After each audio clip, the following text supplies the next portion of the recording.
Hey, what's up YouTube fam? Brandon Weaver here once again, and today we're talking about how to remove bankruptcies from your credit reports.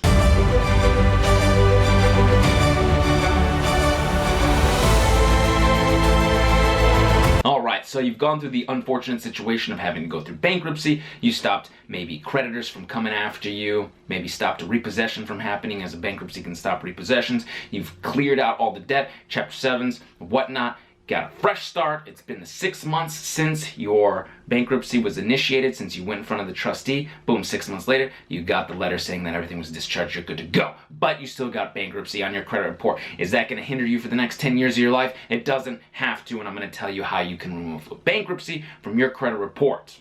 So, they've got to 100% accurately, per the Fair Credit Reporting Act, get all the documentation and information for your bankruptcy from the original supplier or furnisher of that information, which would be the courthouse in which you filed that bankruptcy, or if there's another public record on your credit report. Okay? Now, all of these bankruptcies and all of these public records are housed and basically verified through a third-party for-profit company, LexisNexis, which we've talked about before. LexisNexis is the company that you want to put a security freeze on. You want to put a security freeze on. We've got the letter for you on how to do that and the ebook walkthrough just like this with the videos at 609creditrepair.com. So we've got that right here. Bam. And let's see, let's focus. Put a security freeze on your LexisNexis. We got the ebook here.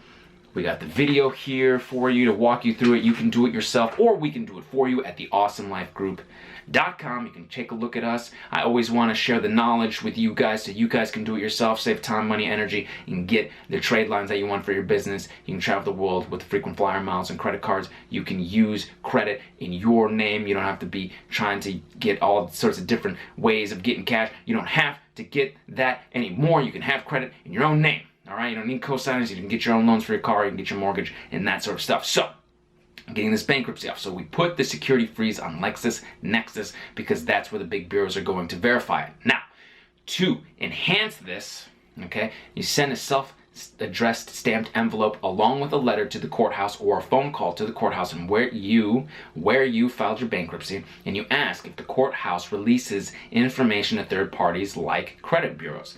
If the credit bureaus are getting information from the courthouses, they will tell you they do not release information to third parties like that. So you'll have a letter stating that as such. You'll have confirmation that you freezed your LexisNexis. You'll have a letter from the courthouse, if you want to go that route, to show that they do not supply information to third parties like credit bureaus.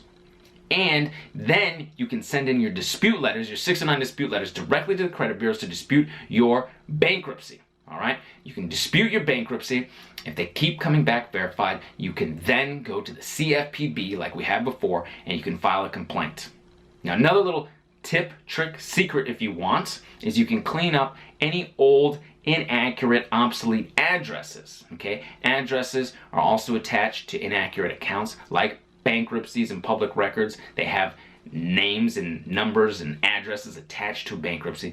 So if they're not 100% accurate, like let's say your name is spelled incorrectly, okay, or your address isn't correct on there anymore, you've moved since your bankruptcy, you can update that information with the credit bureaus, remove the old addresses, making it harder for them to verify. So, you've got the secret tip, okay, seal and freeze your LexisNexis, send a letter directly to the courthouse asking if they provide information to third parties like that, which they don't.